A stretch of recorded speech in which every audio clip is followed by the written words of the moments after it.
आज लोगों ने क्या किया, बोले राम की माता कैकेयी को अपयश लगा दिया और इतना अपयश दे दिया प्यारे कि किसी भी भारत की नारी ने आज तक अपनी बेटी का नाम कैकेयी नहीं रखा।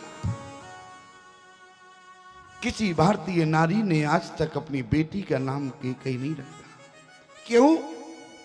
क्या कैकेयी का नाम कलंकित हो गया? याद रखना माताओं, कैकेयी समाज में निंदनीय नहीं है। हो सकता हो कि आपकी दृष्टि में कैकेयी का अपराध हो, लेकिन कैकेयी समाज में निंदनीय नहीं है। साधुओं की दृष्टि से कैकेयी समाज में वंदनीय है। क्यों? यदि मां कैकेयी ना होती तो ईमानदारी से बताना, विवाह के बाद क्या होता? राम जी का राज तिलक हो जाता। आज शंकर भगवान ने कहा, देखो भगवान, एक कैकेयी जो है क्रिया बन गई है। क्रिया क्योंकि ज्ञान सत्य कौशल्या सुमित्रोपासनात्मिका और क्रिया सत्य कैकेयी और वेदो दशरथो नृपा। आज माता कैकेयी ने वो काम किया प्यारे जो ना तो सुमित्रा कर सकती थी, ना माता कौशल्या कर सकती। अच्छा, माता कैकेयी का अपराध क्या है? केवल लोग यही तो जानते हैं, अपराध केवल इतना है, अपने बेटे को राज्य ले लिया और दूसरे के बेटे को 14 वर्ष का वनवास मांग लिया। केवल 2 वरदानों के कारण आपने कैकेयी पर दोष लगा दिया। लेकिन जरा विचार करना शांति में बैठकर, कैकेयी का अपराध क्या है कि आज कैकेयी को समाज में इतना अपयश मिल गया। 9.5 लाख वर्ष बीतने के बाद भी समाज में किसी ने अपनी बेटी का नाम कैकेयी नहीं रखा। आज प्यारे कारण क्या है? तो ध्यान से सुनना प्यारे, कैकेयी के यदि 2 वरदान हैं, कभी वरदानों के पीछे आपने कारणों को जानने की कोशिश की कि कैकेयी ने पहला वरदान भरत को राज्य मांगा, इसके पीछे कारण क्या था? और यदि राम को 14 वर्ष का वनवास मांगा तो इसके पीछे कारण क्या था? कारण सिर्फ इतना है प्यारे कि जिस समय कैकेयी का स्वयंवर हुआ और उसी समय कैकेयी के स्वयंवर में राजा दशरथ भी गए हुए थे।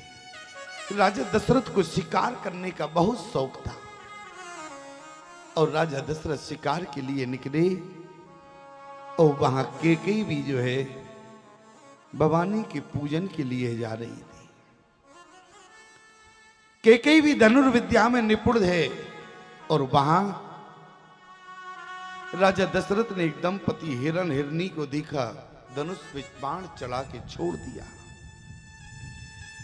वहां कैकेयी ने देखा कि हमारे पिता के राज्य में कौन ऐसा आ गया जिसने बाण छोड़ा दंपति के ऊपर। कैकेयी ने भी एक बाण छोड़ा कि दशरथ के बाण के 2 टुकड़े हो गए। राजा दशरथ ने अपने सारथी से पूछा, आज तक किसी की हिम्मत नहीं हुई कि हमारे बाण काटने की, कौन है यहां पर जिसने हमारे बाण के 2 टुकड़े कर दिए? सारथी ने कहा कि महाराज, जिस राजकुमारी के आप स्वयंवर में आए हो उसी राजकुमारी ने के बाण ने आपके 2 टुकड़े कर दिए। राजा दशरथ स्वयंवर अगले दिन था, लेकिन संध्या काल में कैकेयी के पिता के पास पहुंचे। मैं आपकी बेटी से विवाह करना चाहता हूं, मैं आपकी बेटी का हाथ मांगना चाहता हूं।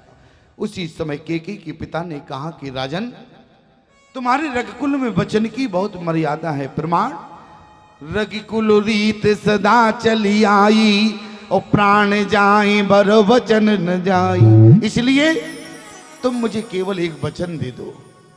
राजा दशरथ ने कहा, क्या वचन चाहते हो?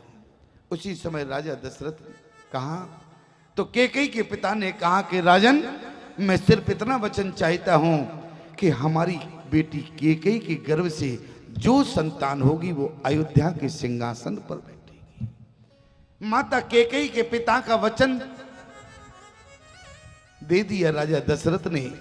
और आज प्यारे, मंत्रा ने भले ही एक रात में कई कथा सौत की 100 सौतों की कथा सुनाई, लेकिन प्यारे जिस समय कैकेयी से कहा कि कैकेयी तुम जरा उस समय का वचन याद करो, तुम्हारे पति ने क्या कहा। लोग कहते हैं यदि कैकेयी के कारण सुमित्रा कौशल्या विधवा हुई तो याद रखना प्यारे, नारी के जीवन में विधवा शब्द बहुत खराब होता है। कोई नारी नहीं चाहती हमारे जीवन में विधवा सुनने को मुझे मौका मिले। क्यों?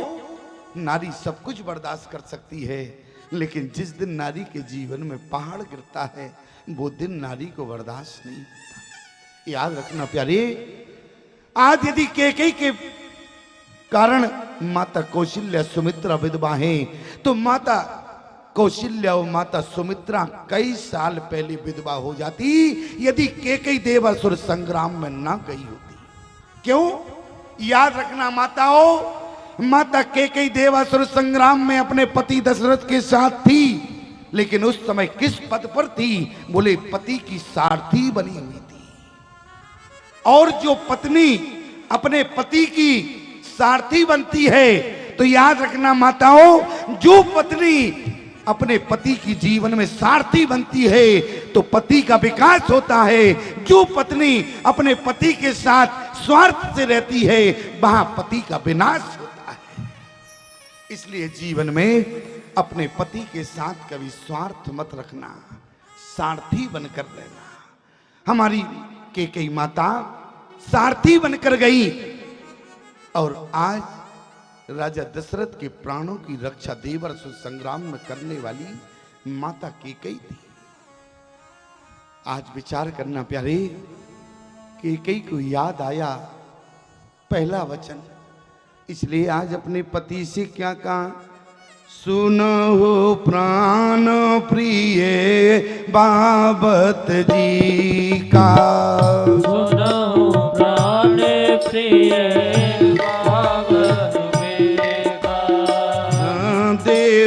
एक बरत टीका,